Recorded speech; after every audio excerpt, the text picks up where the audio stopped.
tercera llamada. Muy buenos días y vayan tomando asientos, vayan avisando a todo su equipo, a todos sus amigues, a toda la banda que les acompaña porque vamos a dar inicio a este tercer y último día del sexto encuentro de liderazgos políticos LGBTIQ+ de las Américas y el Caribe, y no por eso estamos en un mood tristes, en un mood tranquiles, no, estamos muy felices, estamos muy contentes porque esta plenaria tocará hablar de qué ocurrirá en los próximos 2 años. Y es muy importante iniciar este último día del encuentro con la plenaria anticipando lo que nos espera en los próximos 2 años. Gestionar el cambio para garantizar los derechos humanos de nuestra comunidad requiere discusiones serias sobre los avances, retos y problemáticas que enfrentamos en toda nuestra diversidad. Este encuentro de líderes internacionales ofrece la oportunidad de reflexionar sobre nuestras experiencias pasadas, anticipar respuestas a desafíos futuros y abordar temas críticos como la democracia, derechos LGBTI, pandemias, acceso a medicamentos, seguridad y migración. Y por supuesto, para hablar de estos temas, quiero que recibamos con un fuerte aplauso a nuestros invitados. Y es por ello que recibamos con cálida bienvenida a Carolina Giraldo. Ella es de Colombia y por favor, fuertes aplausos. Historiadora, politóloga. En su paso por el Consejo de Pereira, Risaralda dio luchas fuertes a favor del medio ambiente, denunció frente y sin temor a los corruptos y fue autora de la política pública para las mujeres que hasta entonces no existía en la ciudad. Llegó al Congreso porque muchos de los temas que ha promovido en su ciudad requieren de una atención nacional. Creó la primera comisión de la diversidad LGBTIQ+ que ha existido en el Congreso de la República y lidera temas de género desde la Comisión de la Mujer. Otro fuerte aplauso, por favor. Ahora recibamos con esta también cálida bienvenida. Ella es Gloria Cariaga.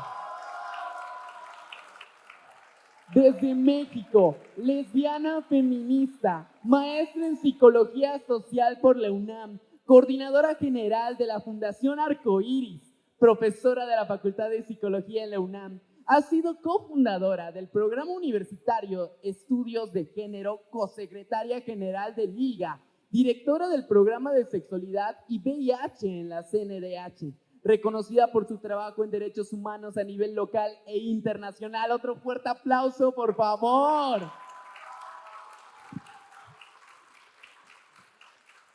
Recibamos cordialmente y de igual forma a Simi Larra desde Brasil. Secretaria Nacional por los Derechos de la Población LGBTIQA+, que forma parte del Ministerio de Derechos Humanos. Ella es la primera secretaria nacional travesti del gobierno brasileño. Sí, es la afiliada al Partido de los Trabajadores. Fue la primera coordinadora general travesti para la promoción de los derechos LGBT de la Secretaría de Derechos Humanos de la Presidencia de la República en el gobierno de Dilma Rousseff, y también coordinó el programa Transciudadana del Ayuntamiento de Sao Paulo. ¡Fuerte los aplausos también para ella!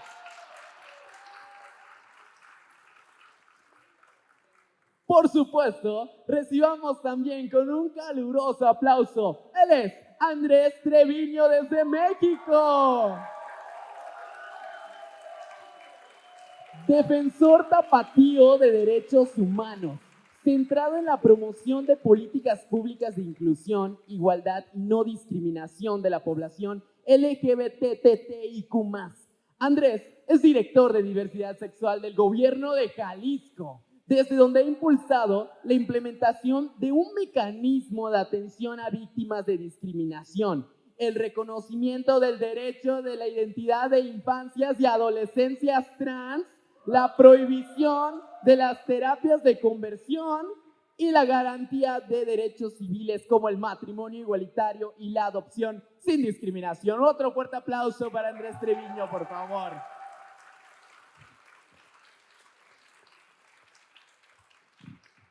Y en la moderación recibamos con otro fuerte aplauso desde España, José María Núñez, por favor.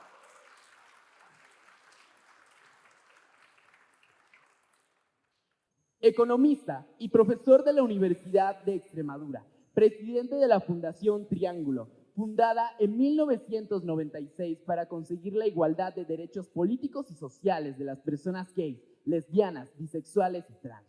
Además, es miembro del Comité Permanente del Consejo Estatal LGBTI del Ministerio de Igualdad. ¡Fuerte los aplausos!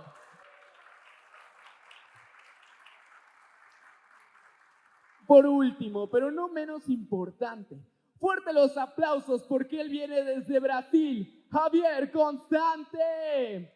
Ha sido presidente del DOE en Brasil y América Latina desde finales del 2019. En el 2022, Javier Constante recibió el trofeo de los premios OUTIE por primera vez en la categoría Defensor Global del Año LGBTIQ por su liderazgo en iniciativas para incluir a las personas LGBTIQI+, y en el mercado laboral. El ejecutivo también fue incluido una vez más en la lista Top 100 de ejecutivos LGBT más reconocidos por la lista de modelos a seguir LGBT sobresalientes en el 2022, donde ha sido mencionado por tercera vez consecutiva. ¡Fuerte los aplausos! Y de esta manera damos inicio. El micrófono es todo suyo. Bueno, muchas gracias. Creo que se escucha bien. ¿Sí? Muy buenos días. Bon día. Bienvenidos, bienvenidos, bienvenidas, bienvenides. Vamos a comenzar. Bueno, y muy obrigado. Muchas gracias por estar aquí a pesar de anoche. Muchos, muchas, haber acabado muy tarde. Que lo sabemos. Tenemos control. Bueno. Muy buen día, muy buenos días y obrigado a los 5 panelistas, las 5 panelistas por estar hoy aquí. Por supuesto, a vosotros, vosotras, vosotres. Para mí es un inmenso honor estar aquí. Creo, no sé si me equivoco, si hay alguien más que salude, pero creo que soy el único que viene de España, me parece.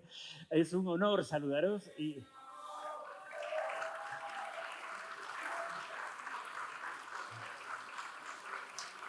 Básicamente es un inmenso honor estar aquí y siento profunda, de verdad, lo digo con convicción, quienes muchos me conocéis desde hace muchos años de activismo, de compartir experiencias, de compartir agenda. Siento profunda admiración por el trabajo que hacéis y por la capacidad que tenéis como región, como continente, de comunicar, de dialogar, de reuniros, de encontraros. Os aseguro, lo decía ayer y antes de ayer con muchos de los que he podido conversar, amigos, amigas, amigues, en estos 2 días previos, estamos en el cierre, como nos han dicho bien antes. Siento profunda admiración por este encuentro porque creedme que este tipo de diálogos tan grandes de continente, con 45 países aquí reunidos, 45 países, y casi 700 personas, o incluso alguna más. He oído varias cifras, pero rondaban las 700 personas, ¿no? Algo así me dice Iván. Algo más de 700 personas.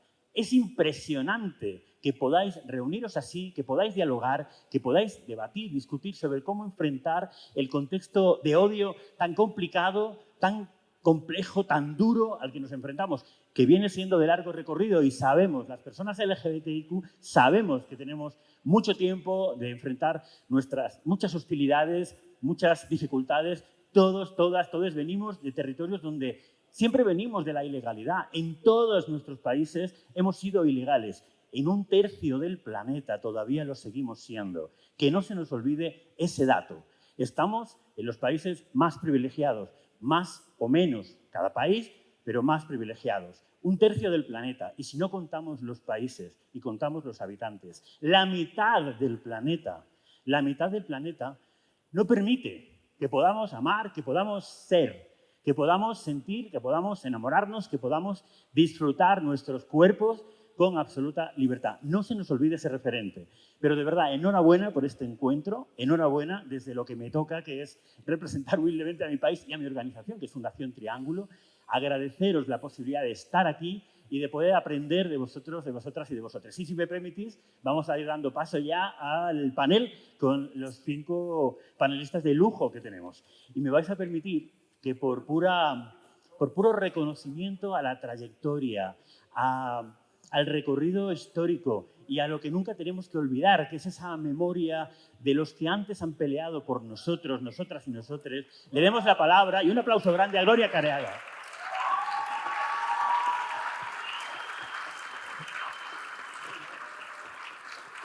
Además, no podemos olvidar que ella es, igual que Andrés, del país anfitrión. Hombre, parece bastante razonable que, si os parece, arranquen la conversación ellos dos, ¿vale? Vamos a darle la palabra primero a Gloria, y después a Andrés y luego el resto de los intervinientes, pero vamos a introducir mínimamente la cuestión. El planteamiento, solo como una pequeña orientación inicial, sabéis que hay varias cuestiones. Vamos a hablar en este panel sobre cómo podemos enfrentar los retos a los que hoy en día se enfrenta nuestra agenda.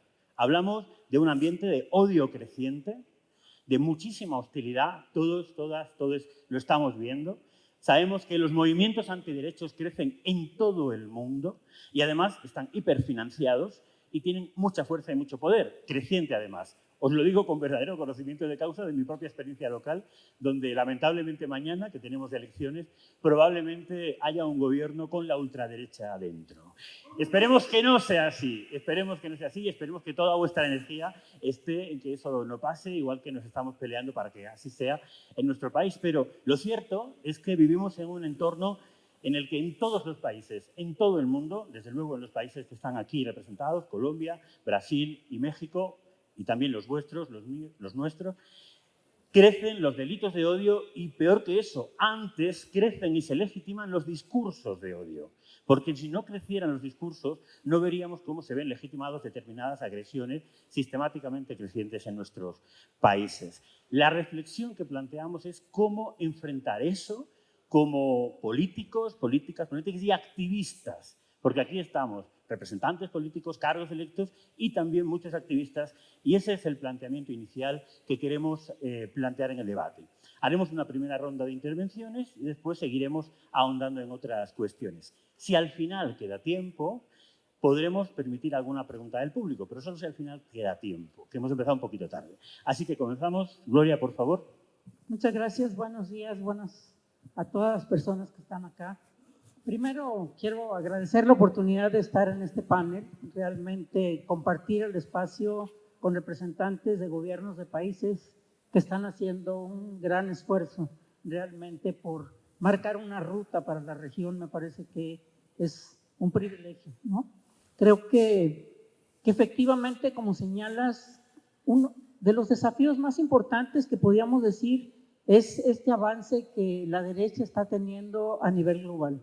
No es un problema de América Latina, es un problema que nosotros vemos como incluso Europa, que por mucho tiempo fue marcado como la región hacia donde mirábamos por los derechos humanos. Hoy día muchos gobiernos están posicionándose en contra de los derechos de ciertos sectores de la población, y no solamente con posturas, vamos a decir, conservadoras, yo diría que incluso fascistas, ¿no? Con un discurso fascista de aniquilación, de acabar con ciertos sectores de la población, no reconociendo precisamente la diferencia como algo que es propio de lo humano.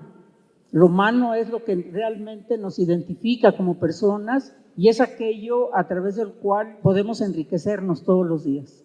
Es decir, la diferencia es algo a lo que ciertos sectores, sobre todo los grupos más conservadores, le temen, que miran a la diferencia como un enemigo, como un riesgo para la sociedad, sin reconocer que es la diferencia lo que nos enriquece y lo que nos hace humanos, y que eso es lo que tendríamos que reivindicar permanentemente. Y en ese sentido me parece que desafortunadamente para América Latina podríamos decir que la definición de quiénes son los gobiernos que van orientando una perspectiva de mayor inclusión, de mayor respeto, de derechos humanos, podríamos decir, en general, cada vez se convierte en una situación más compleja incluso de entender, de analizar, porque hoy día ser de izquierda o ser de derecha parece que ya no tiene sentido, ¿no? El definirse como izquierda no necesariamente nos garantiza que va a comprometerse con la construcción de una sociedad progresista que proteja los derechos y el bienestar de todas las personas. Entonces, estas definiciones de izquierda-derecha hoy resultan mucho más complicadas. Si bien podríamos decir que habemos quien nos definimos de izquierda desde hace mucho tiempo y mantenemos esos principios, sabemos que hay por ahí algunas voces que no necesariamente están reflejando aquel compromiso que asumieron en un determinado momento. Y eso lo tenemos también que destacar y criticar claramente, ¿no? Entonces creo que lo que estamos viviendo en la región también son precisamente estos caudillismos, estos gobiernos que de pronto están atacando principalmente a la organización social. Somos las organizaciones sociales que nos hemos convertido para muchos gobiernos en la amenaza más importante.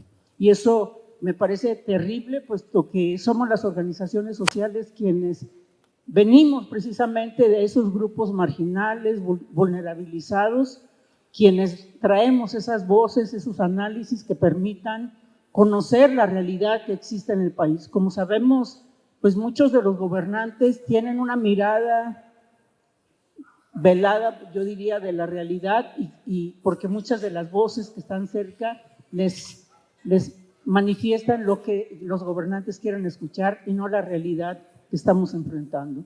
En ese sentido, efectivamente, los crímenes contra personas LGBT son una realidad desastrosa para nuestra región. El que Brasil y México sigan siendo señalados como los países con los mayores índices de criminalidad resulta muy lacerante para nuestra población. Es verdad que las cifras que se ofrecen son cifras brutas, que no son cifras relativas, y que en eso tendríamos también que tener mucho cuidado. Si nosotros hacemos un análisis relativo de las cifras, yo podría decir que Honduras es el país más peligroso para las personas LGBT, que aunque tienen menos cifras, pero su población es mucho más pequeña, ¿no? Entonces, en ese sentido, tendremos que ser como más precisos, ¿no? Nosotros, en el Observatorio Nacional de Crímenes de Odio, con el que estamos trabajando, tenemos precisamente la necesidad de estar identificando cuáles son esas problemáticas. Y para nosotros, le decía yo a la compañera, el vínculo con Colombia Diversa y con Caribe Afirmativo ha sido muy importante para dar cuenta no solamente de la criminalidad que hay en nuestros países, sino hoy cómo nos ha tocado también el fenómeno de la desaparición.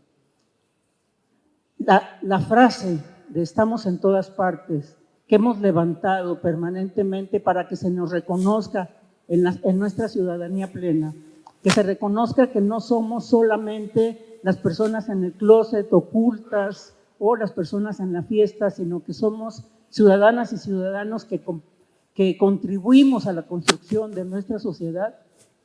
Me parece que esa cifra de estamos en todas partes también se refleja en los padecimientos que la población tiene, el incremento de la pobreza, la desaparición, que hoy viene a ser, por lo menos para México, una lacra muy, muy importante. Ustedes sabrán que en México tenemos más de 110,000 personas desaparecidas y que afortunadamente para nosotros hemos logrado que la Comisión Nacional de Búsqueda de Personas Desaparecidas incluya ya el criterio LGBT para que se reconozca que nosotras somos parte de ese fenómeno y que el gobierno tiene la obligación de atender también y de buscar y a identificar a las personas desaparecidas. Entonces creo que lo que necesitamos hacer precisamente con lo que estabas planteando es que necesitamos una mejor articulación. Yo podría decir, México es después de Brasil, yo pienso, México es uno de los países que tiene el movimiento LGBT de los más grandes del mundo. Brasil, por supuesto, tiene una organización mucho más amplia, mucho más sólida que nosotros, pero el que en México se celebren alrededor de 180 marchas de orgullo en junio, nos está hablando de la cantidad de gente que organiza esa marcha. ¿Cuántas organizaciones están involucradas para organizar ese número de marchas? Entonces, tenemos un movimiento muy fuerte, pero que necesitamos realmente construir alianzas, fortalecernos, profesionalizarnos, y que eso no se entienda como tener que ir a la universidad, sino desarrollar las capacidades y las habilidades que nos permitan una incidencia más fuerte con el gobierno, y a nivel local y a nivel nacional, incluso a nivel internacional, diría yo, porque necesitamos estar presentes. O sea, estamos en todas partes, tiene que ser una voz que esté en todos los lugares y que sea escuchada por los distintos gobiernos. Entonces, creo que nuestro fortalecimiento es una tarea muy importante que tenemos ahí que hacer.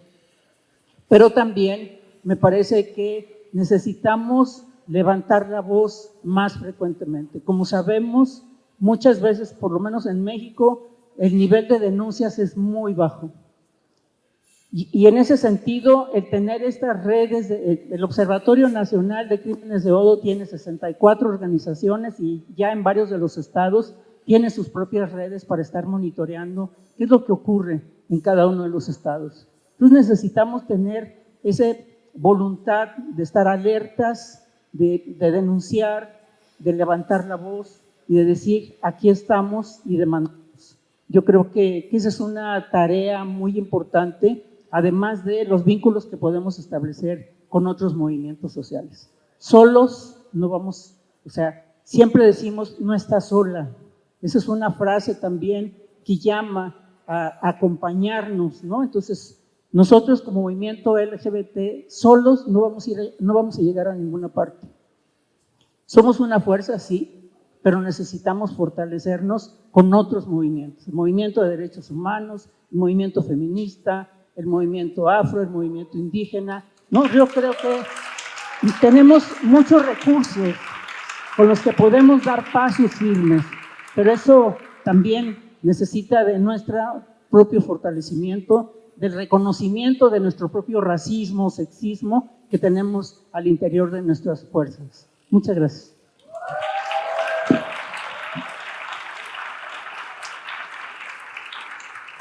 Muchas gracias a ti, maestra, y enhorabuena por ese premio Felipa de Sousa del año pasado por parte de Outright y el CNSEC y otros tantos reconocimientos que mereces. Bueno, seguimos en México. En este caso, toma la palabra Andrés Treviño. Él dirige actualmente la política LGBT en Jalisco, pero también tiene una trayectoria activista como muchas de nosotros y nosotras en este tiempo. Andrés, cuando quieras, por favor.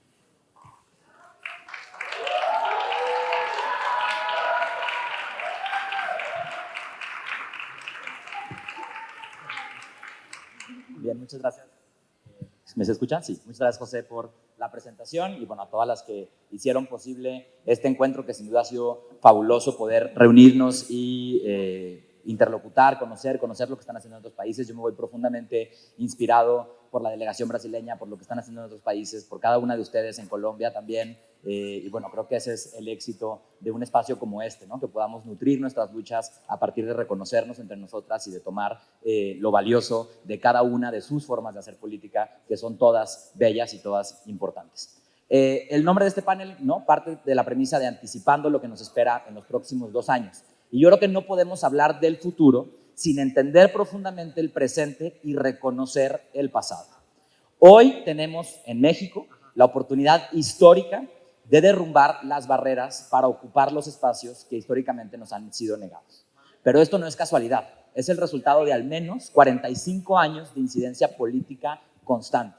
Recordemos que en 1978 el Frente de Acción Homosexual Revolucionaria irrumpió en la celebración del Día de la Revolución Cubana, un evento importante para el Partido Comunista Mexicano en aquellos años, y desde entonces empezó a presionar para que en las elecciones federales de 1982 hubiera candidaturas de personas abiertamente homosexuales. Así es como la campaña de Rosario Ibarra de Piedra, la primera mujer candidata a la presidencia en México, se nutrió de muchas diputaciones de personas en ese momento abiertamente homosexuales en la Ciudad de México, en Tijuana, en Colima y también, por supuesto, en Jalisco. A lo menos desde 1982 hemos estado en la boleta, pero desde entonces y hasta ahora hemos estado subrepresentadas en los órganos donde se toman las decisiones.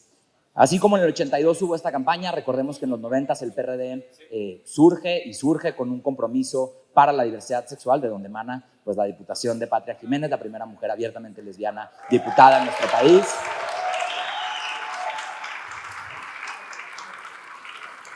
Después, los 2000 tuvieron pues la construcción de un proyecto progresista socialdemócrata, México Posible. Acá está Amaranta regalado, una de las primeras candidatas mujeres a nuestro país,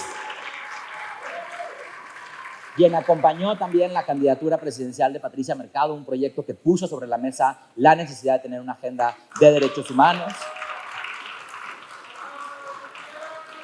que evolucionó al 2009 en otro proyecto socialdemócrata que en Guadalajara lanzó el primer candidato abiertamente gay a la alcaldía de Guadalajara. Por aquí andan Luis Genaro, algunos de los que estuvieron participando en ese proceso histórico del 2009. En 2018 recordemos que llegaron diputadas abiertamente lesbianas como Lucía, como Celeste, la propia construcción de Morena, un partido que no niega nuestra existencia, que no tiene un discurso de odio, que hoy si hacemos un balance sobre lo que el presidente ha hecho, pues deja mucho que desear con la expectativa que se planteó en 2018, pero que también construye un escenario en el que hoy los discursos de odio no están en el púlpito presidencial, en el que hoy los discursos de odio no se avecinan a una campaña presidencial del 2024. Recordemos que en 2021 personas como Salma y muchas otras lograron las cuotas arcoíris. También MC fue el partido que más candidaturas abiertamente LGBT postuló en 2021, y en Jalisco, en el proceso electoral local de 2021, logramos que el órgano electoral permitiera a las personas candidatas visibilizar libremente su orientación sexual o su identidad de género. ¿Eso que nos arrojó? Que en 2021, en el proceso electoral local de Jalisco, hubo 80 personas de la diversidad sexual participando a regidurías, a diputaciones. ¿Eso qué quiere decir? Que estamos ahí, que tenemos 45 años disputando los puestos de decisiones, pero que no lo hemos podido hacer en igualdad de condiciones. Hoy en México tenemos un contexto muy favorable, un marco de protección jurídica muy robusto. Somos uno de los únicos 11 países del mundo que tiene una protección constitucional contra la discriminación. El artículo 1 de nuestra Constitución establece que en este país está prohibida la discriminación por muchos motivos, entre ellos la identidad de género y la orientación sexual, y también establece un bloque de constitucionalidad en el que en México los tratados internacionales en materia de derechos humanos son norma nacional. Y eso nos ha permitido tener estrategias de litigio estratégico que hoy han hecho que el matrimonio igualitario sea una realidad en los 32 estados del país. El matrimonio igualitario es un derecho asegurado en todo el país, pero también 21 estados tienen ya asegurado el derecho a la identidad de género de las personas trans. 15 estados han prohibido ya las mal llamadas terapias de conversión, y vemos que recientemente al menos 3 estados han estado legislando acciones afirmativas en la ley electoral. Hablo de la Ciudad de México, de Querétaro y recientemente Jalisco. Esta incidencia es palpable, esta incidencia es real. ¿Y por qué es importante que ocupemos los espacios? Y voy a hablar de Jalisco como ejemplo.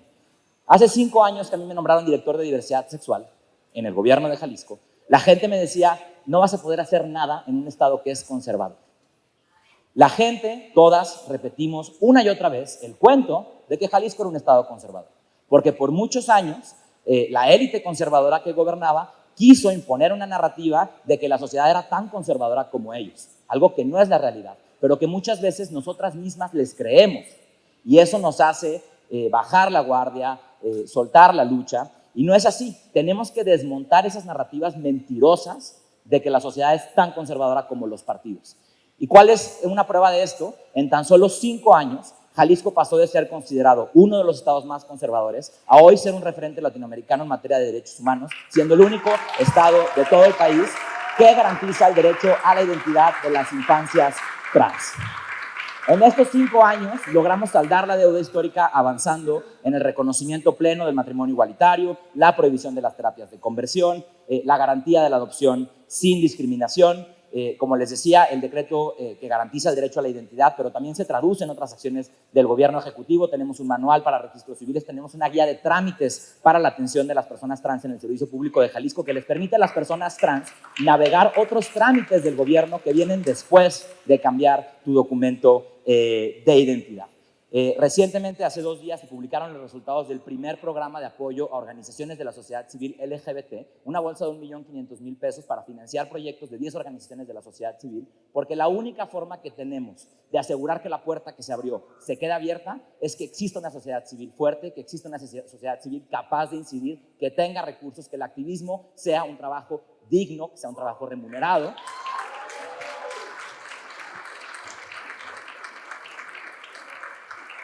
Que el gobierno recupere la confianza en las organizaciones de la sociedad civil que se ha perdido en el gobierno federal en los últimos años. Hace poco hicimos una encuesta de la mano de YAG, una organización con la que hemos trabajado muchísimo para alcanzar todo esto que les enuncio. La encuesta sobre diversidad e inclusión en el Servicio Público de Jalisco es una encuesta que nos da muchísimos datos, pero nos arroja un dato que para lo que estamos discutiendo hoy es súper contundente. Esta encuesta nos arrojó que en Jalisco 1 de cada 8 servidores y servidoras públicas se identifica como parte de la población de la diversidad sexual. Esto quiere decir que estamos en todos los espacios, que siempre hemos estado ahí, pero que muy probablemente muchos de este 1 de cada 8 trabajan en el servicio público desde el closet. Recordemos que hoy en México el 50% de las personas no es abierta acerca de su orientación sexual en el trabajo. Y entonces, ¿qué tenemos que hacer? Romper el silencio, permitirle a las personas de la diversidad sexual ser servidoras públicas con orgullo. Y si hemos podido avanzar todo esto en Jalisco, pues no es solamente gracias a mí, no es gracias a un partido, no es gracias a un gobierno. Me gustaría que todas las personas que son de Jalisco, que son muchas, se pongan de pie.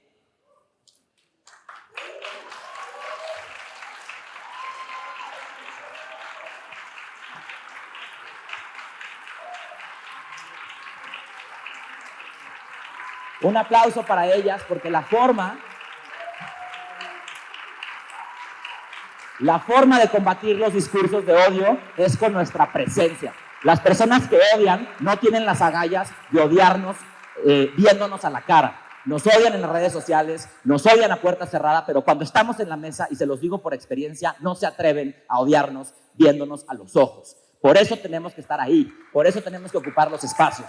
Y gracias a todas y cada una de ustedes, compañeras jaliscienses, porque son ustedes, desde el Movimiento Ciudadano, desde Hagamos, desde otros partidos, desde la sociedad civil, quienes con su presencia, con su existencia, están cerrándole la puerta a esos políticos conservadores que quisieron vendernos la idea de que la sociedad no estaba lista para garantizar nuestros derechos. Ahora sí, aterrizando un poco en el futuro, pues ya hablamos que tenemos estas herramientas jurídicas, que tenemos este bloque de constitucionalidad, que tenemos todo este contexto, pero para mí lo más importante que tenemos hoy es que tenemos ancestras, es que tenemos memoria. La memoria nos da identidad, nos da pertenencia, nos da orgullo. Y en 2024 vamos a transformar ese orgullo en poder político. En México, estoy convencida que en 2024 seremos electas muchísimas personas de la diversidad sexual en todos los niveles y en todos los partidos. Y tenemos 2 principales retos, las personas de la diversidad sexual que aspiramos a ocupar un cargo de elección popular. ¿Y cuáles son? El primero, reconocer que somos maricas, que somos lesbianas, que somos trans, antes de ser militantes de un partido político, y que tenemos que tejer una agenda por nosotras, con todos los partidos y con las compañeras militantes de la diversidad de todos los partidos. Lo que pasó ayer aquí de polarizarnos entre nosotras, a mí me parece que es inaceptable. Somos disidencias antes de ser militancias.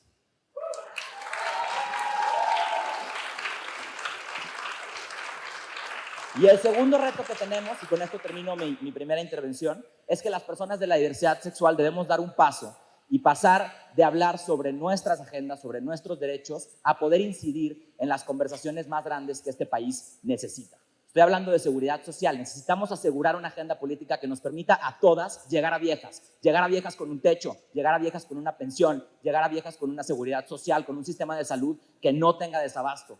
Necesitamos cuestionar nuestro modelo económico, ponerles impuestos a los ricos, tener más presupuesto público para financiar estrategias que erradiquen las brechas de desigualdad, y lo tenemos que hacer de la mano de la sociedad civil. Tenemos que tener una discusión sobre la seguridad, tenemos que terminar con la maldita militarización que afecta primero a quienes ya estábamos en una condición de desigualdad. Y por supuesto que tenemos que poner sobre la mesa el cambio climático. No hay derechos si no hay planeta.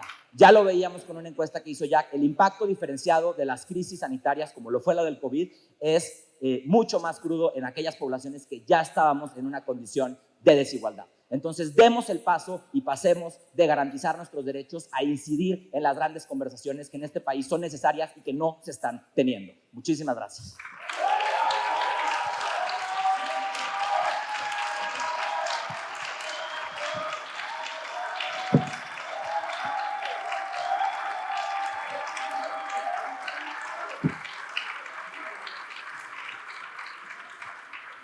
Yo no sé vosotros, pero yo veo un futuro diputado nacional aquí, ¿eh?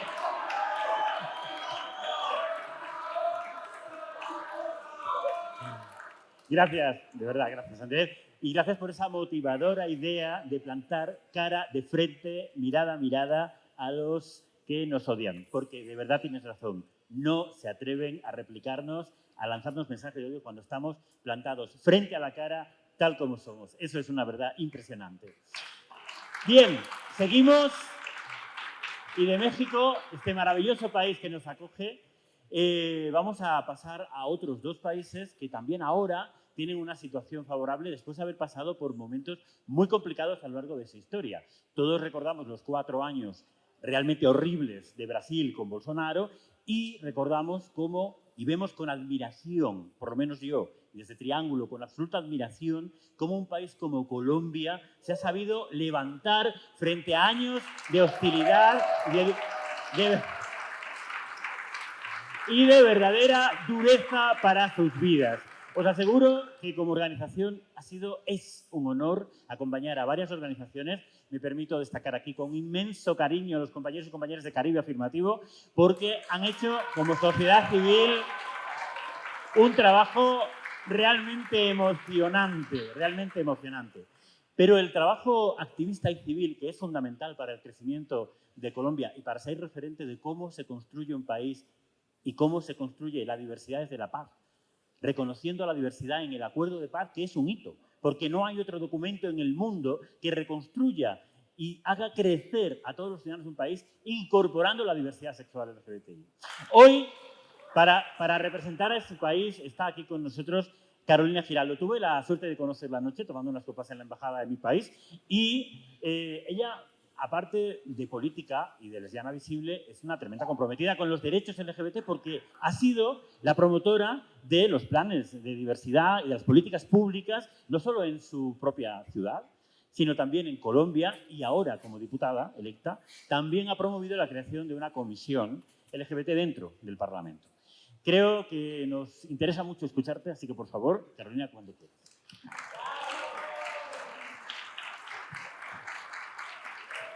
Bueno, pues un placer, una felicidad de estar aquí. Difícil hablar después de tremendo respaldo de Jalisco, pero aquí la barra de Colombia que también se haga sentir.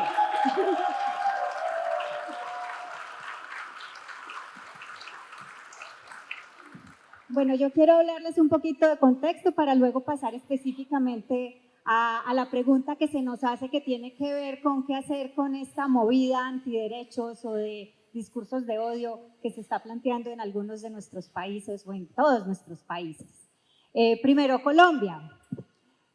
Les cuento desde lo anecdótico. Yo soy historiadora, soy politóloga. Cuando estaba en la universidad, terminando la universidad, hice una tesis sobre cómo eran las relaciones homoeróticas en el periodo colonial y de ahí pasé al activismo y en el activismo empezamos a radicar o ayudar a radicar en el Congreso de la República proyectos de ley a favor de derechos de parejas del mismo sexo. Y fue la primera vez que pisé el Congreso de mi país. Lo pisé y dije, no volveré. ¿Por qué? Porque yo estaba estudiando, me estaba graduando, pero dije, este definitivamente es el escenario donde no vamos a avanzar. Y efectivamente, así fue durante muchos años en Colombia. Todo lo que hemos ganado, matrimonio igualitario, adopción, casi todos nuestros derechos han sido a través de la Corte Constitucional, no a través del Congreso. el Congreso no ha legislado para nuestra población, a favor de nuestra población. De hecho, la Corte exhortaba al Congreso, le decía, por favor, legislen, hagan algo, pero por el Congreso era imposible pasar algún proyecto de ley. Bueno, ¿a qué nos dedicamos? Nos dedicamos a organizarnos a través de las diferentes organizaciones de la sociedad civil, Caribe Afirmativo, Colombia Diversa, pero muchas también a nivel local. ¿A qué nos dedicamos? Nos dedicamos a la incidencia en lo local, porque lo nacional, bueno, tratábamos, pero era más difícil. En la incidencia local hemos tenido éxito en la creación de diferentes políticas públicas. La primera que yo tuve el honor de coordinar cuando estaba empezando, la de Bogotá, pero también muchas en el resto del país. Y nos dedicamos también a empezar a tener pinitos para ser electos. Y aquí tenemos la presencia de una edilesa, tenemos la presencia de concejales. Yo fui concejala de mi ciudad, Pereira, después de estar en Bogotá decidí volver a mi tierra y fui concejala de mi ciudad, donde promovimos la política para la equidad de género, para la diversidad sexual, que hoy es una realidad también.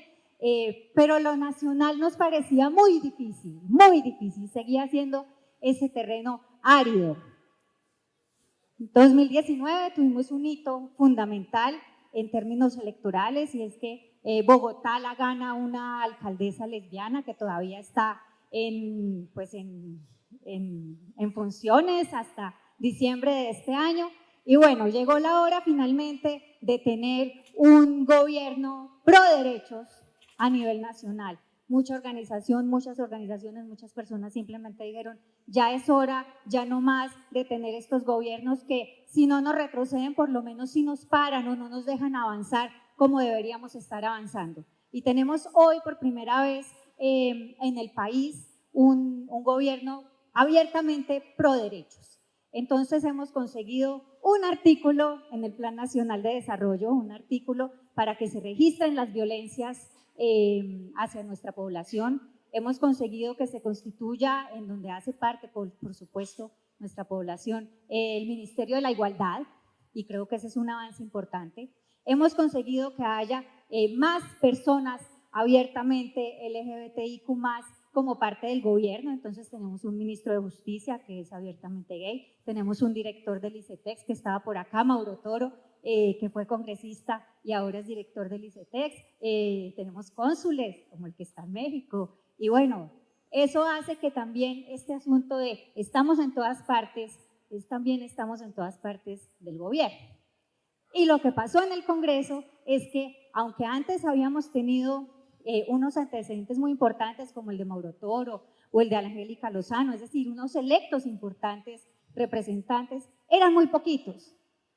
Y las elecciones pasadas logramos tener una bancada la más grande de la historia, y gracias a eso, cuando yo llego al Congreso, como parte de esa bancada, digo, pues hay que crear una comisión para que nos articulemos, para que articulemos con sociedad civil, para que empecemos a ver qué es lo que hay que hacer y qué es lo que hay que hacer, que queremos hacer para saldar esa deuda de un Congreso que nunca ha hecho nada por nuestra población, a pasar a tener un Congreso que por fin legisle a favor de nuestra población. Y ese es el gran reto que tenemos en Colombia. Entonces, en este momento estamos pasando un proyecto de ley de prohibición de terapias de conversión, procesos que hay que recoger, legado de Mauricio Toro, que con orgullo llevamos desde la comisión y que ya pasó comisión primera. En el Congreso anterior ni siquiera se había logrado discutir. Aquí ya se discutió y tuvo una primera aprobación. Nos faltan todavía 3 debates, mucha barra, por favor, desde toda América Latina, porque necesitamos sacar esto adelante. Y estamos trabajando con la sociedad civil para pasar también una ley integral trans. Y esas, digamos, que serían las 2 apuestas importantes desde el Congreso de Colombia para saldar esa deuda y decir, no solo la Corte, no solo con la Corte se puede contar, sino que ahora con el Congreso y con el gobierno también se puede contar en Colombia. ¿Qué nos hemos encontrado? Porque claro, tenemos estos avances y siempre viene los contradictorios, que están muy organizados a nivel internacional y que por supuesto también se han venido organizando en Colombia, en un momento en el que no solamente tenemos esta organización antiderechos que es de nivel mundial o con diferentes países, sino que estamos con, por supuesto, el auge de las redes sociales que nos unen, pero que también nos dividen, y también con el momento de la inteligencia artificial que propone un escenario en donde probablemente pasemos a muchos más escenarios de montajes y de desinformación. Entonces, lo que hemos visto cuando estamos pasando el proyecto de ley de, lo llamamos allá inconvertibles, de prohibición de terapias de conversión, es que llega la desinformación. Y entonces nos dicen, es que ese proyecto de ley va a hacer que se mutilen los genitales de los menores de edad. ¿Pero cómo? Eso, dígame, ¿dónde está escrito? Entonces, ante la desinformación, hay que combatirla con evidencias. Para eso es muy importante tener diferentes tipos de aliados y de aliadas. Uno, la academia. Creo que trabajar de la mano con las universidades es una fortaleza, hacen investigación, nutren nuestro trabajo y dan perspectivas basadas en la evidencia.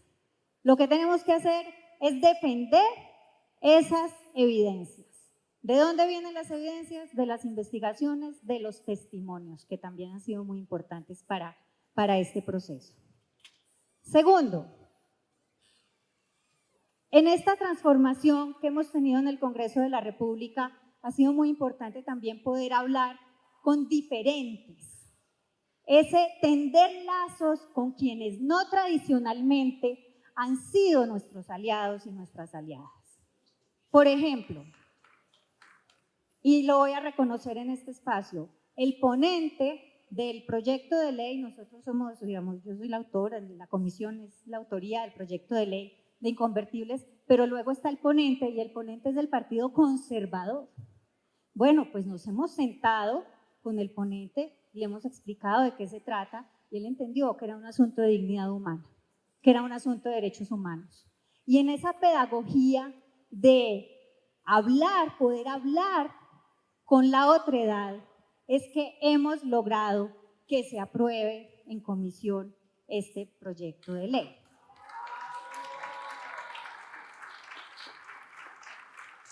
Buscar alianzas donde nos parece que de pronto no las podemos encontrar, pero que están, y aquí hemos hablado de algunas alianzas que son evidentes, con la población afro, con la población indígena, claro que sí, pero tal vez hay que buscar un poco más allá.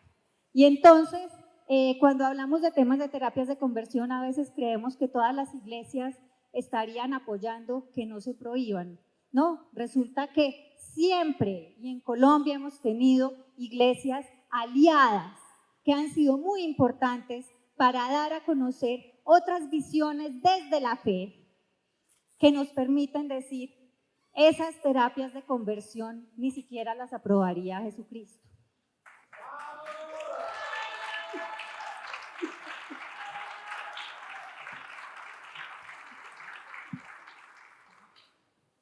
Y es con este tipo de alianzas y con este tipo de voces que están presentes hoy en nuestra sociedad, pero que muchas veces no las habíamos tenido en cuenta, es acercando a esas diferentes que también vamos a lograr que nos reconozcan muchísimo más. Había una congresista que tenía muchas dudas sobre cómo votar. Cuando hablamos de los temas de derechos de mujeres siempre decimos hay unos temas que nos unen y hay otros temas que pueden tener mayores divisiones. Los de mayores divisiones son los de los derechos reproductivos, los que nos unen más son los temas de no violencia. Ella no lograba entender si el proyecto era un proyecto parecido a lo de digamos, lo que nos divide o lo que nos une. Finalmente logró entender que era un proyecto que nos une. Y yo creo que ese tipo de pedagogía va a ser muy importante, no solamente con los sectores afines que ya tenemos de este lado, sino también ir ganando espacios en esos otros sectores en donde cada persona en su familia tiene un caso de una persona LGBTIQ+, que seguramente no ha sabido cómo aproximarse a ese caso. Y cuando hablamos de familias y del contexto de las familias, la familia parece que hubiera sido una palabra que se la hubiera llevado la derecha. Hablemos de familias, desde nuestras familias, pero no dejemos que el término se quede con ellos solamente unos sectores. Si hablamos de los contextos familiares, seguramente, hablando de los contextos familiares de esas personas que no saben cómo abordar nuestros temas, también vamos a poder combatir el odio con amor. Y eso es lo segundo.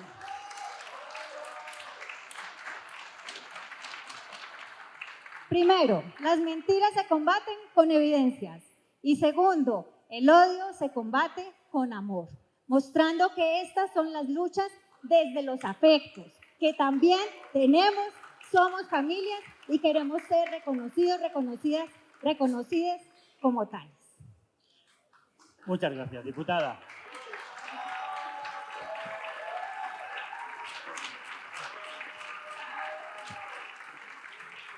Muchas gracias. Muchas gracias por todo el empeño y especialmente por ese proyecto de ley contra las terapias y por la fuerza de sacar adelante una ley integral trans, que por experiencia ha sido parte del comité negociador en mi país de la ley integral trans y de no discriminación a personas LGBTI que se ha aprobado hace nada y es realmente muy complicado sacarla adelante, sobre todo por un elemento que no esperábamos en el horizonte y que también está en todos nuestros países y en todos los continentes, que es el feminismo trans excluyente. No olvidemos ese enemigo. Pero hablando precisamente de ley integral trans, aprovecho ya para conectar con Brasil, que es el tercero de los países que tenemos hoy aquí en el panel. Y saludar con muchísimo cariño y con una enhorabuena enorme y un aplauso enorme para Simi Larrat. Ella es la primera secretaria nacional travesti del gobierno brasileño, es activista.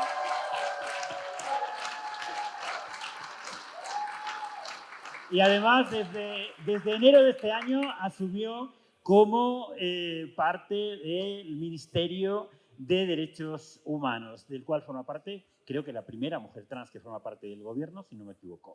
Enhorabuena y tuya es la palabra. Gracias. Disculpa que te hable en español, pero mi portuñol no es muy bom para hablar contigo en público.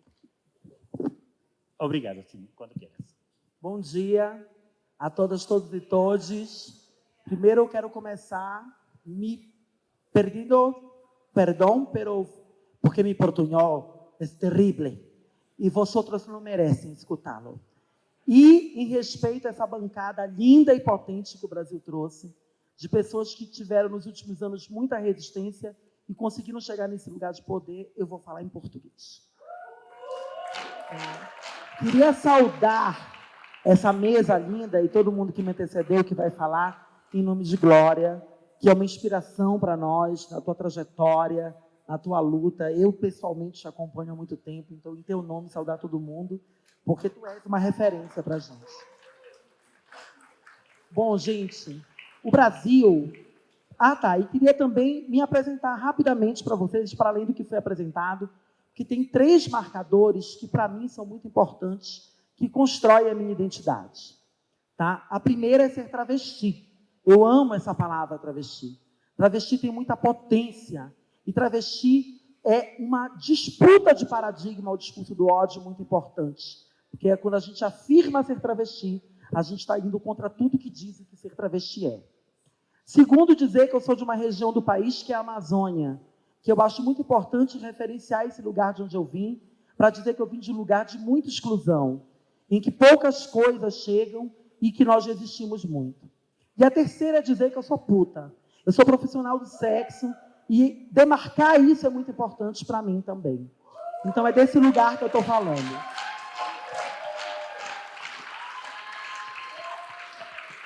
Para além disso, dizer para vocês que nós vivemos, no último período, o pior pesadelo, em que o discurso de ódio estava no poder e verbalizando contra nós de uma maneira muito voraz. E que se hoje o governo Lula chega dando uma resposta e dizendo: nós vamos ter o maior espaço da burocracia, o maior lugar de poder da burocracia estatal do mundo, criando uma Secretaria Nacional, se deve a uma coisa. Do pior momento e no pior pesadelo, nós não saímos das ruas. O movimento LGBTQIA+, no Brasil ficou nas ruas, permaneceu nas ruas. É por isso que eu estou aqui. É por isso que hoje eu estou secretária nacional. É porque essa galera que chegou nos parlamentos, mas que chegou em diversos lugares de poder no Brasil e ocupou as ruas em todos os momentos. No governo Bolsonaro, nós fomos o movimento social que imputou esse governo do ódio as maiores derrotas. As derrotas se deram no Supremo Tribunal Federal do Brasil. Não se deram no Legislativo, porque nós temos o Legislativo extremamente conservador. E quando essas corpas chegam, elas dão um vrá, como a gente diz no Brasil, né? Isso é o vrá. E elas dão uma resposta contundente chegando nesse lugar, porque o Legislativo do Brasil é odioso. E nós conseguimos, pelo Supremo Tribunal Federal, a possibilidade de retificar nossos nomes e reconhecer a nossa identidade de gênero sem judicialização e sem passar por um processo médico, né, de laudo médico. Né? Isso foi uma grande conquista. A outra foi a criminalização da homotransfobia, da LGBTI-fobia, como a gente fala, né? Que no Brasil é aplicável a lei do racismo, porque o Supremo não pode legislar. Essas duas conquistas foram as maiores derrotas que o governo recebeu. Porém, o governo anterior nada fez e cruzou os braços. Não basta a gente ter legislação, não basta a gente ter normativa, elas têm que acontecer na vida real das pessoas. E esse é o principal compromisso desse governo. Esse governo chega com o compromisso de superar esse gap, né, esse fosso, e transformar essas conquistas em prática, né, do fazer da política pública brasileira. Como fazemos isso? Construindo as normativas, institucionalizando essa política, para que não seja tão fácil o ódio acabar. Nesses 4 anos, houve um desmonte gigantesco no Brasil e um apagamento da nossa existência, uma proibição na cultura, no cinema, na escola, de falar sobre nós, de nós existirmos. E quando a gente chega e diz, nós queremos institucionalizar, a segurança pública tem que saber como fazer, a saúde, a educação, mas nós precisamos institucionalizar essa política para que as nossas conquistas aconteçam lá na ponta, lá onde as pessoas vivem, e assim elas se sintam protegidas. Mas eu queria também dialogar com vocês sobre esse tema que, para mim, é muito importante, que é o discurso de ódio. Na minha opinião, o ódio, ele não tem como principal meta nos matar. Nos matar é a consequência do que para eles é essencial, que é disputar o poder. Eles querem o poder. E eles querem enriquecer em cima desse poder. A nossa morte é a consequência disso. E nós precisamos tomar como tarefa principal para este período próximo desmonetizar o ódio. Nós temos que tirar o recurso. O ódio é rentável. No Brasil há uma prática muito comum. Os representantes do ódio usam as redes sociais e muitas vezes não fazem nem campanha nas ruas. Nas redes sociais, com as suas fake news, com as suas mentiras, criando inverdades sobre nós, eles se elegem. Eles chegam ao poder e eles enriquecem rapidamente. É inadmissível que as plataformas de mídias sociais continuem permitindo que o discurso de ódio esteja ali publicado e que nada façam. É dessa forma que eles se monetizam, que eles enriquecem, e nós precisamos desmonetizar. Mas não é só nas plataformas digitais, é no cotidiano, é nos territórios em que eles chegam. As igrejas fundamentalistas, os neopentecostais do Brasil, estão nos territórios promovendo acolhimento, saúde, cultura para essa população. E nesse processo de acolhimento estão discursando do ódio mais perverso contra nós. Eles estão nos territórios acolhendo a população. E aquela mãe, aquele pai que abandona a sua filha, o seu filho ou seu filho, também está sofrendo. E busca neles o acolhimento, e não em nós. Nós precisamos chegar nos territórios. Nós precisamos ocupar e entender que a luta LGBT+, não é só sobre o nome, não é só sobre o banheiro, é por moradia, é por educação, é por saúde, é por todos os direitos humanos e dessa forma interseccionalizar o nosso debate. Nós precisamos financiar uma estrutura que faça com que este movimento, com que essa plateia chegue nos territórios e, sobretudo, criar uma rede e uma estratégia de comunicação popular que faça com que a informação que a deputada falou, que vocês também falaram, da verdade e do amor, chegue rapidamente. Eles são muito ágeis. Nós, infelizmente, não temos essa agilidade. E nós precisamos criar redes de comunicação popular que cheguem nas pessoas com a mensagem que nós queremos. Com a mensagem que modifique e que destrua esse paradigma do ódio. E assim enfraquecer o mecanismo e a metodologia que faz com que eles cheguem ao poder. É por isso que a gente saúda no Brasil com tanta euforia as parlamentares e parlamentares que chegaram nesse lugar. Às vezes é numa Câmara do interior, aquela corpa incomoda gigantescamente aquele lugar, mas ela movimenta uma estrutura, ela provoca uma estrutura de poder, e é nisso que nós precisamos incidir com muita força. No Brasil, o Ministério criou uma estratégia de um grupo de trabalho que apresentou um relatório contra o discurso de ódio e o extremismo, com várias sugestões para o jornalismo, para o sistema de justiça, né, para a própria gestão, e que nós vamos nos debruçar nos próximos anos, nessa gestão. Então, foi o início de um debate que eu queria que vocês pudessem entrar no site do Ministério, no mdh.gov.br, e baixassem esse relatório, que é um relatório muito rico e que vai nos direcionar no próximo período. É essa a ferramenta. Mas nós também, na Secretaria, começamos a implementar essas estratégias, né, de combater o ódio. O primeiro passo que nós fizemos foi estruturar a nossa Secretaria. Né, foi criar o corpo da Secretaria, o recurso humano da Secretaria, o orçamento, que está um pouco melhor do que nós recebemos, nós não conseguimos chegar até o final do ano com o orçamento que o ódio nos deixou, mas também recompondo um espaço de diálogo social, que é o Conselho Nacional, onde tem sociedade civil, governo e sistema de justiça juntos, debatendo soluções. Esse conselho foi retomado, porque havia sido desmontado, mas nós também queremos criar outras estratégias de participação social, que não só o conselho.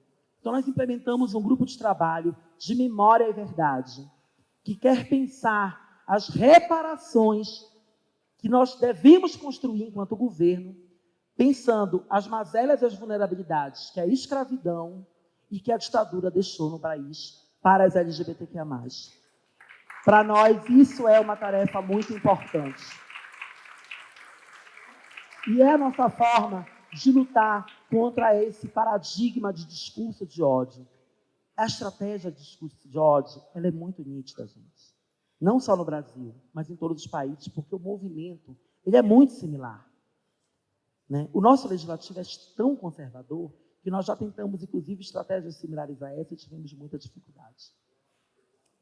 Mas a gente precisa pensar a estratégia que desmonte essa estrutura e que faça com que a nossa mensagem chegue. Então, nós chegamos e fomos à maior parada do Brasil, que é a Parada de São Paulo, que é uma das maiores do mundo, e lançamos uma campanha que, pela primeira vez, o governo fala: pessoas LGBTQIA+, vocês existem e são importantes para nós. E é o governo federal falando isso, não é a secretária falando isso. Então, isso tem uma importância de comunicação muito grande e muito importante. E eu quero dizer que nós também não vamos ficar só no Brasil. Nós não podemos ficar olhando só para nós. Nós queremos construir um diálogo e é fazer uma meia-culpa mesmo, né? Uma autocrítica. O Brasil, ele olha muito para outras regiões, mas nós queremos fazer uma imersão na América, sobretudo na América Latina, e dizer para nossas irmãs, contem conosco. Se nós estamos num lugar tão alto de poder na estrutura, nós queremos ir em todos os lugares e conversar com vocês e fazer uma troca potente para incidir não só na nossa militância, mas nos governos da América Latina para dizer que é possível que nós tenhamos o espaço que nós merecemos na estrutura de poder e que nós consigamos, assim, construir pontes para que, de mãos dadas, nós tiremos deles o que eles têm. A disputa é, sobretudo, é para se manter viva, sim, é para comer, é para trabalhar, é para morar com dignidade. Mas a nossa estratégia central é disputar o poder com o ódio e tirar o poder do ódio e tirar a riqueza do ódio para que essa riqueza seja socializada para todas nós. Muito obrigada.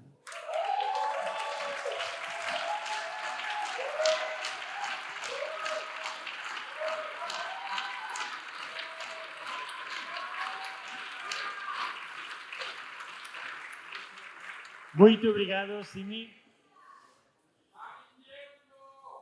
Muito obrigado, Simi, e muita força neste período no Ministério para reconstruir os direitos das pessoas LGBT em teu país, en este continente.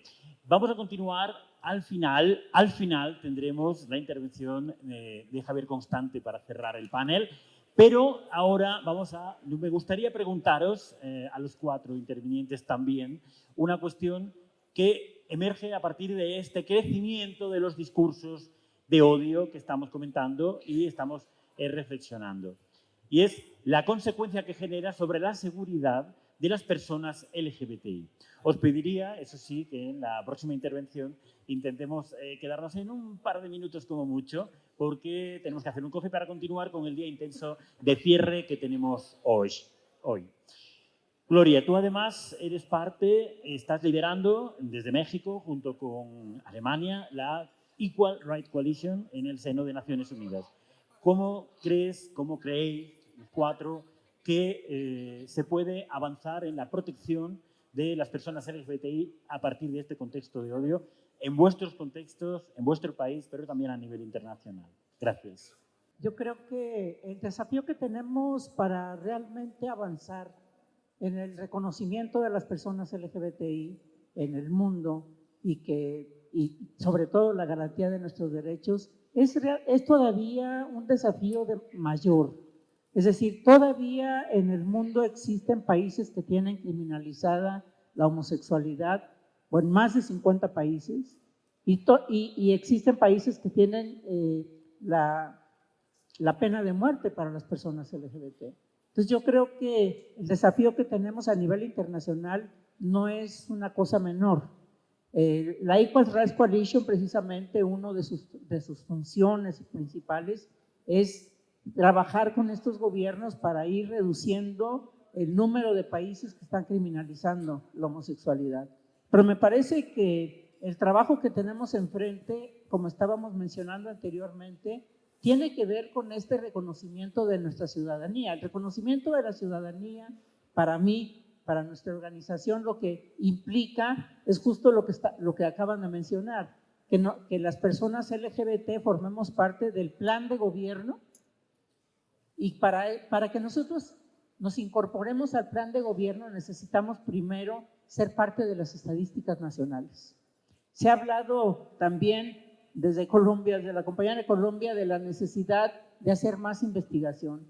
Creo que nosotras como organizaciones tenemos que hacer mayores registros, investigaciones y hacer evidencia de cuál es la situación que vivimos cotidianamente en distintos estratos. Es decir, en México, por ejemplo, las empresas han avanzado de una manera muy importante, sobre todo las corporaciones internacionales, en la contratación y la formación de grupos LGBT al interior de las empresas. Sin embargo, en el funcionariado público no existe ninguna política para la inclusión de las personas LGBT. Y ahí es donde, vamos a decir, el gobierno es quien tiene que dar la muestra, tiene que marcar la ruta, no el capital. Y por eso ahí entramos en problemas, ¿no? De a quién estamos sirviendo, quién nos está protegiendo. Y me parece que esa es una muestra muy clara de la falta de compromiso de los gobiernos para realmente tomarnos en cuenta. En ese sentido, yo digo, si nosotros hacemos evidente cuáles son nuestras necesidades, cuál es la condición que estamos enfrentando a través de pequeñas investigaciones que ya el compañero mencionó, me parece que podríamos nosotros mostrar al gobierno la necesidad de que formemos parte de las estadísticas nacionales. No es posible que el INEGI ahora esté satisfecho con una encuesta piloto y que de ahí incluso nosotros seguimos replicando, ya tenemos esta información. No fue más que una encuesta piloto. Queremos ser parte del censo nacional y que todas las investigaciones que el INEGI haga incluyan a la población LGBTI, todas. De otra manera, no formamos parte de la política pública y necesitamos que cada gobierno en su plan de gobierno mencione qué va a hacer con la población LGBT, quién se va a hacer cargo y cuál es el presupuesto que tiene para eso. Si no tenemos esas tres condiciones, no existimos en la política nacional. Gracias, Gloria. Andrés, por favor, 2 minutitos. Prometo ser breve. Yo creo que, bueno, lo primero es que tenemos que reconocer que en México, a lo menos, no es la misma situación en todos los países, en México, a lo menos, los discursos de odio hoy son un discurso de derrota. ¿Quiénes los promueven? Carlos Leal, Eduardo Verástegui, América Rangel, personas que ni siquiera en sus partidos están siendo exitosas. Porque la virtual candidata del PAN es Xóchitl, que no tiene un discurso antiderechos, que no tiene un discurso de odio. Entonces, quienes promueven el discurso de odio es una patada de ahogado, buscando arañar una candidatura que como al mapache con el algodón de azúcar se les va de las manos, ¿no? Pero algo que es muy importante es, aunque sepamos que hoy esos discursos son de derrota, no tenemos que dejarlos pasar. Y ahí yo quiero aprovechar este espacio para reconocer a alguien a quien respeto muchísimo y admiro, que es Salma Luébano, que hoy tiene a Cuadri y a Teresa Castel sancionados por violencia política en razón de género y no van a poder participar en el proceso electoral del 2024. Eso es lo que tenemos que hacer política, estar en las calles, pero también litigio estratégico. Y esa lección de estas 2 sanciones por violencia política en razón de género son un precedente importantísimo que tendríamos que estar llevando también a conversaciones locales. Tenemos que fortalecer observatorios, tenemos que asegurar que haya sanciones no punitivas al discurso de odio. Pensar que meter a la cárcel a alguien por discriminar es un error. En un país con una crisis penitenciaria profunda, de nada nos sirve estar mandando a la gente a la calle. Necesitamos sanciones administrativas, necesitamos limitar su participación política y necesitamos legislar ante el odio en todo su ciclo. Hoy, por ejemplo, en Jalisco tenemos agravantes por odio a los delitos de homicidio y lesiones. Hoy reconocemos el odio cuando llega a su consecuencia más fatal y no reconocemos el odio en su inicio del ciclo, en burlas, en chistes, en comentarios, en discursos de odio, en agresiones simbólicas. Necesitamos legislaciones que reconozcan todo el ciclo del odio y que nos permitan detenerlo antes de que llegue a consecuencias fatales como las que suceden todos los días en este país. Necesitamos reconstruir el CONAPRED. El CONAPRED ha sido desmantelado en estos últimos 6 años. Necesitamos refinanciar el CONAPRED, que haya dinero para educación, que haya publicaciones nuevamente impresas. El odio, como dicen, se combate con verdad y se combate con amor, pero necesita presupuesto también. Y también necesitamos tener una conversación en la que sean los municipios quienes tengan la facultad y la capacidad de sancionar la discriminación que sucede en el ámbito privado. Sabemos que el 60% de las situaciones de discriminación suceden en comercios, en espacios que tienen permisos por parte de los municipios para operar. En 2003 le apostamos al CONAPRED, esta gran figura nacional que hay que fortalecer, pero tenemos también que empezar a tener espacios similares en cada uno de los municipios del país. Para lograr todo esto, necesitamos que los partidos políticos tomen nuestra participación política con seriedad, no por tómbola, no por lealtad militante. Necesitamos que los partidos le apuesten a poner perfiles que tienen la capacidad de trazar una agenda política. Yo cierro con una invitación. En México estamos en la antesala de un proceso electoral que va a ser muy importante. Encontrémonos, reconozcamos, salgamos a hacer política juntas, por nosotras, por las personas que queremos, hagamos una política de amor y de afecto y hagamos una política sin vergüenza y con muchísimo orgullo. Gracias, Andrés. Carolina, ¿cómo lo ves desde Colombia? Bueno, intentaré ser breve. Efectivamente, estamos teniendo un ascenso de crímenes o de violencias hacia personas LGBTIQ+ en nuestro país, desafortunadamente. Frente a eso, un poco, ¿qué hemos planteado? Primero, el artículo que metimos desde la Comisión Arcoíris en el Plan Nacional de Desarrollo precisamente tiene que ver con prevención, atención, rutas de atención, monitoreo. Esto significa tener registros, es decir, tener esas estadísticas que hoy no existen con este enfoque diferencial, pero además poder tener una defensa judicial.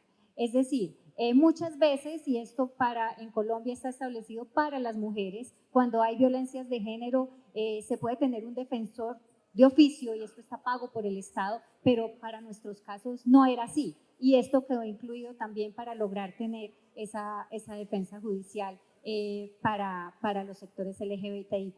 Eso por un lado. Por otro lado, estamos promoviendo que se haga un gran estudio desde el Ministerio de la Igualdad sobre el estado de los derechos de las personas LGBTIQ+, esto como línea de base de la política pública nacional que el gobierno pasado expidió en un decreto, pero que realmente hicieron poco. Ahora hay que hacer un nuevo plan de acción y en ese plan de acción está estipulado este gran estudio para que sepamos realmente qué está pasando en nuestro país. Algo así lo hicimos en la alcaldía de Bogotá, una gran línea de base para saber cuál es ese diagnóstico, desde dónde empezamos, y sería muy importante saber para tener indicadores claros de hacia dónde queremos avanzar. Y por último, un trabajo específico con la Fiscalía.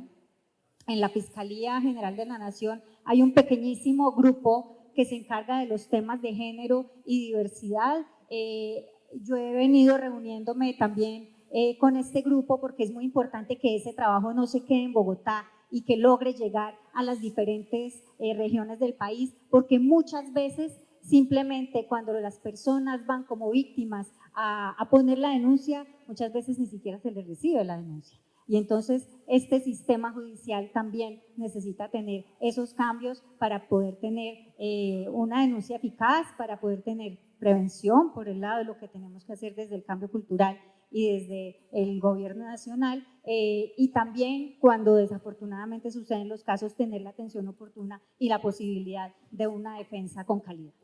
Muchas gracias, Carolina. Simi, las personas trans habéis sido especialmente receptoras del odio. Sois especialmente receptoras del odio. ¿Cómo enfrentas, cómo estimas, cómo crees desde tu participación en el gobierno, cómo pensáis que podéis afrontar esta cuestión y poder acompañar a las personas trans en este odio importante que reciben? Obrigado. Bom, gente, agora eu vou falar um pouco o que nós estamos fazendo para a gente superar essa realidade, né, e promover um pouquinho, tá, gente? É só spoiler que eu vou dar aqui, tem mais coisa aí pela frente. Primeiro, eu acho que essa questão dos dados ela é muito importante. E a gente percebeu, inclusive, que nos institutos, né, e nas pesquisas, e no próprio sistema, o que é mais difícil da gente inserir é exatamente a identidade de gênero. Né? A gente percebeu nos sistemas de governo que já havia alguns sistemas com orientação sexual, mas que a identidade de gênero, né, era muito invisível. Nós iniciamos um diálogo com o Instituto Brasileiro, né, que rege esse censo populacional, só que a gente acabou de passar por um censo no Brasil. O próximo censo é daqui a 10 anos. Mas o que nós conseguimos colocar enquanto campos de dados já vão ser identificados e aplicados em outras pesquisas, como as pesquisas da área de saúde e a pesquisa domiciliar contínua, que acontece no país. É mais ou menos assistência social e saúde. E já prepara todos os sistemas, que a gente tem um desafio que é todos os sistemas de informação de todas as áreas de governo terem esse modelo que nós estamos debatendo hoje com o IBGE. É um desafio gigantesco, mas nós queremos enfrentá-lo nesse período. Acho que uma outra questão muito importante, que é a tarefa da Secretaria, e que é uma das nossas prioridades para o próximo período, é a formação de uma rede de defensores e defensoras de direitos humanos LGBTQIA+. A gente pensa que a formação e a capacitação desses defensores nos ajuda a chegar nos territórios com maior facilidade. Então, já há uma construção dessa formação na Secretaria e um investimento com o Instituto parceiro para que a gente pense como criar uma rede ainda mais potente em todas as áreas. Nós demos uma sinalização para o mundo também, logo que nós chegamos, que foi construir o processo simplificado para refugiados LGBTQIA+. Hoje, no país, se chega uma pessoa LGBTQIA+, oriunda de outro país, em que se ameaça a existência dela, ela não passa por determinadas etapas. Ela já vai imediatamente para a etapa final, para tentar ser interiorizada em nosso país e acolhida em nosso país. A gente acha que essa é uma mensagem muito linda que a gente pode passar para o mundo, de dizer que o país do Brasil é um país que quer acolher as pessoas LGBTQIA+. E nós assinamos com a UNAIDS, da ONU, obrigada. Eu tenho um delay aí, né? Tem um delay, eu sempre esqueço disso. É que eu estou tentando, gente, falar despacito, entendeu? E aí, quando eu falo devagar, eu não sou a mesma pessoa. Então, eu estou fingindo para vocês, eu não sou essa diplomática, eu sou bem mais acelerada, tá? Então, fica aí. E nós assinamos com a UNAIDS o Pacto Global contra todas as formas de discriminação. A UNAIDS é a agência da ONU para a AIDS, e nós estamos construindo um plano de ação extremamente execuível, que dê conta de pensar como é que nós superamos e enfrentamos a realidade de extrema exclusão que o HIV/AIDS proporciona nessas populações. Nós temos duas populações chaves que vão ser desse pacto, LGBTQIA+, e população em situação de rua. Mas esse pacto também nos coloca um desafio, que é trabalhar a população que vive com HIV/AIDS não só na saúde, mas dos direitos humanos. A gente precisa introjetar essa pauta como uma pauta de direitos humanos, porque as vulnerabilidades promovidas pelo estigma e pela violência geram ausências na vida dessas pessoas, que são questões que os direitos humanos têm que se debruçar, e não só a saúde. E nós queremos trazer o debate da população que vive com HIV/AIDS no Brasil, mas também, e por isso está no nome da nossa secretaria, a questão das pessoas intersexos como uma questão não só de saúde, mas de direitos humanos, e a gente quer introjetar isso no fazer da nossa política pública. Então, esses são alguns desafios que nós temos para o próximo período e que nós queremos colocar como principais. E, para finalizar, a gente ressalta a estratégia de pensar um programa nacional de enfrentamento à violência. A primeira tarefa é criar as normativas que eu falei, mas a segunda é investir, não só em viaturas e armas, mas investir numa ação de prevenção com os movimentos sociais, com os estados e municípios, que pensem a prevenção e o diálogo para uma outra realidade de enfrentamento à violência, que não perpassa só pelas estruturas que a segurança pública já trata no país. Obrigada. Muito obrigado, Simé.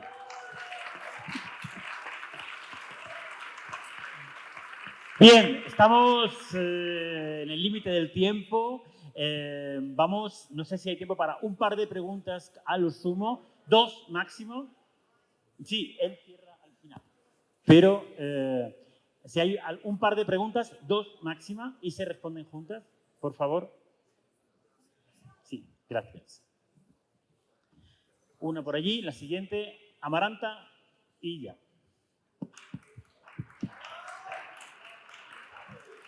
Hola, buenos días. Nada más abonando al comentario de Andrés Treviño acerca de que habló de los 3 estados que emitieron acciones afirmativas. Nosotros en Tabasco, en este año, en un proceso de 5 meses, hicimos foros de consultas regionales para emitir acciones afirmativas en favor de la población LGBTIQ+, a través de un frente tabasqueño que tenemos, en el cual está LGBT Rights México, con Jalí Rodríguez, que está por aquí, José de Tudisex, Dayana de Agenda LGBT, colectivos feministas, trans, Kenia Cuevas con Casa de las Muñecas, en el cual también se emitieron foros de consulta para personas con discapacidad, y a través de LGBT Rights México apoyamos los foros de consulta para estas personas con discapacidad. Y somos el primer estado en el país que elabora foros de consulta regionales para estas 3 poblaciones. Y en este mes de agosto serán emitidas esas acciones afirmativas para participar en el próximo proceso del 2024. Gracias. Gracias. Bueno, se trataba de preguntas, pero vale. Amaranta, por favor. Amaranta, el micrófono se le puede hacer llegar, está ahí. Más que pregunta, quiero hacer una propuesta, pero en colectivo. Desde el primer día del foro hasta hoy se sigue mencionando, y ayer trabajamos en un taller sobre interseccionalidad. Es decir, estamos hablando mucho de eso, estamos exhortando a que tenemos que hacerlo. Y ayer hablábamos en ese taller sobre una categoría que tiene que ver con el apalancamiento. Necesitamos invertir en esa estrategia. Entonces, si ya es urgente e imperante a salir a aliarnos con otros que tienen dudas hacia nosotras, que tienen preguntas, entonces creo que podríamos empezar a pensar en un foro regional de prácticas de interseccionalidad. O en cada país, por favor, empecemos a ejercitar ese ejercicio, valga la redundancia, y pongámosle una mirada, un fondo, una estrategia, diseñemos talleres. En 10 años habremos robustecido nuestra agenda, tendremos nuestras 10 alianzas de movimientos no tradicionales en nuestros sectores. Una más.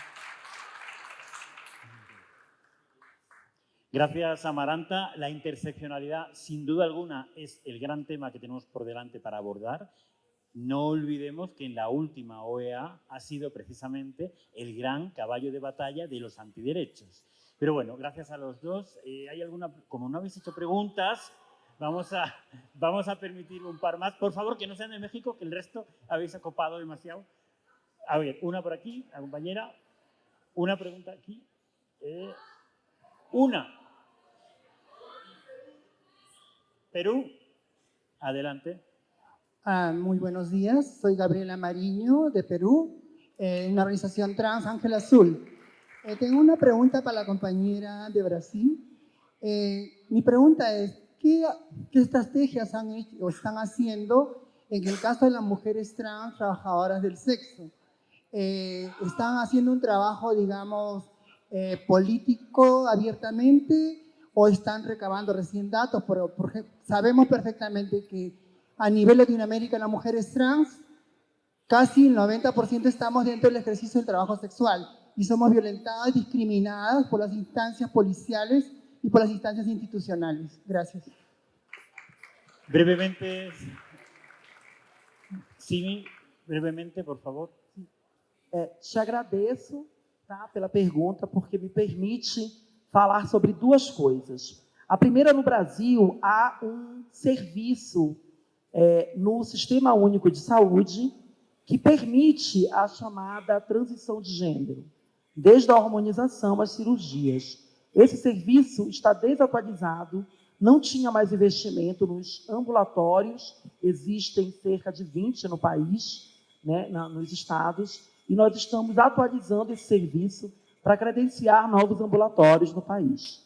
E nós, da Secretaria, que estamos acompanhando esse processo também, estamos construindo com a Organização Internacional do Trabalho um programa de empregabilidade, educação e renda, que tem como foco principal a população trans, para toda a população LGBTQIA+, mas tem como foco principal da maior parte do acesso a esse programa as pessoas transgêneras e as pessoas negras LGBTQIA+. Esses recortes são muito importantes e eles se baseiam num programa que eu coordenei e ajudei a implementar na cidade de São Paulo, chamado Transcidadania. Então, se alguém quiser pesquisar, é um programa que concede bolsas a pessoas trans para elas retomarem a sua jornada educacional e se prepararem para o mundo do trabalho. Então, já é um programa exitoso, que é o maior orgulho da minha vida, já é um programa exitoso que nós queremos implementar a nível nacional e temos como parceiro inicial a Organização Internacional do Trabalho. Gracias, Simi. Y pido disculpas por no poder dar más turnos de palabra porque el tiempo corre y porque además vamos a concluir este primer panel del día de hoy. Tenemos todo un día por delante para seguir dialogando con las palabras de Javier Constante. Él viene de Brasil, él vive actualmente en Brasil, pero es argentino y tiene nacionalidad española, con lo cual en realidad puede tener una representación multinacional hoy aquí. Él ha sido presidente de Down en Brasil y América Latina desde finales de 2019 y además tiene un premio importante que es el Defensor Global del año LGBTIQ+, por su constante defensa de los derechos LGBTIQ en el ámbito laboral, que no es una cuestión menor, es uno de los espacios vitales donde más invisibles continúan siendo las personas LGBTIQ en general en todo el mundo, incluso en países muy desarrollados. Él hoy va a darnos unas palabras de cierre de este panel. Yo te agradezco mucho tu presencia aquí. Cuando quieras, Javier. ¿Funciona? Cuando quieras. Primero, gracias por la invitación. Es muy difícil ser el último después de tantos políticos brillantes porque el tiempo que tengo marcado para hablar es como de menos 10 minutos. O sea, no tengo tiempo para hablar con ustedes. Pero ustedes se preguntarán por qué hay alguien que viene del área empresarial, de corporaciones, como fue dicho aquí, en un grupo tan político. Porque cuando queremos cambiar las cosas, también se necesita el apoyo de las empresas y también se necesita el apoyo de las corporaciones. Y me gustaría decirles que, primero, podría hablarles como por una hora, pero primero, yo me siento privilegiado porque trabajo en una empresa, Fortune 500, donde nuestro CEO es uno de los pocos abiertamente gays CEOs de empresa Fortune 500. Presidente de Dow Norteamérica es gay, yo soy gay, obviamente no abiertamente desde hace 34 años cuando comencé a trabajar en Dow porque no era el momento. Yo he vivido Argentina de represión y gobiernos políticos, gobiernos militares, perdón. Pero una discusión que hemos tenido, y aquí Simi hice una cosa para que trabajamos con un grupo trans de Brasil, el discurso de odio en los últimos 4 años era muy fuerte. Yo formo parte de una coalición de presidentes y CEOs en Brasil que defienden los derechos LGBT. Y hace 2 años yo dije, esto está muy bonito, pero hablamos entre nosotros. Nos contamos las políticas que tenemos internamente, que muchas veces son mucho mejores que las políticas gubernamentales. Llevamos en contra de las políticas gubernamentales, pero somos más flexibles en políticas trans, empleos de personas trans, porque hablamos de las personas trans aquí y la expectativa de vida en Brasil de una persona trans es 34 años. Entonces, cuando estamos contratando nosotros a los 18 años personas trans para que tengan un modo de vida sustentable para vivir y no ser prostitutas o prostitutos, estamos casi dándoles un trabajo a la mitad de su vida en expectativa. Y eso es horrible, ¿no? Porque sería como si a nosotros nos dieran nuestro primer trabajo a los 40 años. Es tan duro como eso. Mi propuesta allí, y que llevo adelante, es que todas las empresas que estamos representadas formamos parte importante del Producto Bruto de Brasil. Y lo mismo en cada uno de los países donde operamos. Si nosotros dejamos de contarnos el cuento entre nosotros y salimos un poco a practicar y soportar los derechos, perdón, a veces se me confunde con el portugués, soportar los derechos, entonces los gobiernos van a tener que escucharnos. Pero si no hacemos nada, y para enfrentarse a los gobiernos en algunos discursos de odio, se necesitan CEOs y presidentes con coraje, porque a veces tú puedes tener retaliaciones, venganzas respecto de lo que tú haces por medidas de los gobiernos. Si tú no tienes esa confianza y ese coraje, las cosas no pasan. Entonces yo creo que mi presencia aquí en este panel complementa la fantástica acción de estos políticos que han estado aquí, porque las corporaciones también formamos parte del mundo político de cada uno de los países y necesitamos mucho más presidentes y líderes con coraje para apoyar. Y entonces mi último mensaje aquí para ustedes es: conviértanse en líderes. La comunidad LGBT tiene que tener más líderes en los distintos espacios donde actuemos. Sean espacios políticos, donde aquí tenemos 4 brillantes representantes, sea en el espacio cultural, pero también en el espacio empresarial. porque al final del día representamos una gran parte del PIB de cada uno de nuestros países y podemos mover la aguja. Gracias por toda esa energía y gracias por recibirme.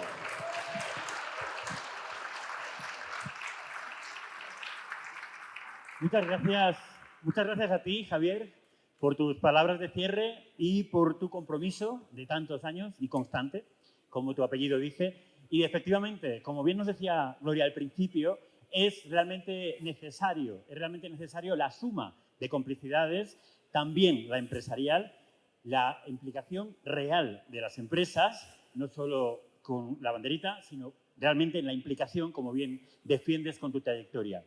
Gracias, Carolina, por tu implicación política de largo recorrido, de años, en tu pueblo, en tu ciudad, en la capital de tu país y ahora en tu país. Gracias, Andrés, por esa fuerza y, de verdad, tenéis un futuro diputado aquí. Espero que cerremos el año con él en la Cámara. Gracias a ti también, Timi. Gracias por la fuerza que le das a la política que va a tener el Ministerio de Igualdad y mucho ánimo en ese país, en la gestión y el gobierno de ese país que tantas esperanzas nos genera a tantos y tantas desde fuera de vuestro país. Y gracias, Gloria, por tu implicación constante y por ser un ejemplo de implicación y de lucha activista, ahora también en la Equal Rights Coalition, desde donde abordaremos todo esto a nivel internacional como se debe. Y gracias a vosotros y a vosotras. Hemos intentado reflexionar sobre cómo abordar a lo largo de los 2 próximos años y de muchos más que vengan después, cómo enfrentar los discursos de odio crecientes y cómo seguir avanzando en la agenda de la igualdad LGBTI desde esa interseccionalidad que nos recordaba Amaranta, tan importante. Tenemos por delante un reto importante, duro, difícil, porque los antiderechos tienen más dinero que nosotros, tienen más recursos y mucho poder, pero nosotros tenemos algo muy importante, que es lo que nos decía Andrés, la verdad y nuestra fuerza personal. No olvidéis nunca, y con esto terminamos, no olvidéis nunca la importancia de la labor que hacéis en cada una de vuestras organizaciones, en vuestros pueblos, en vuestras ciudades, en vuestros gobiernos. Ayer, y con esto cierro, George Hale se emocionaba, estará por aquí, no lo sé, no lo veo, se emocionaba cuando alguien le recordaba que en el primer evento como este en Lima, alguien participó y hoy es diputado de su país. Mucha fuerza, mucha energía para seguir creciendo en igualdad, libertad y diversidad. Seguimos.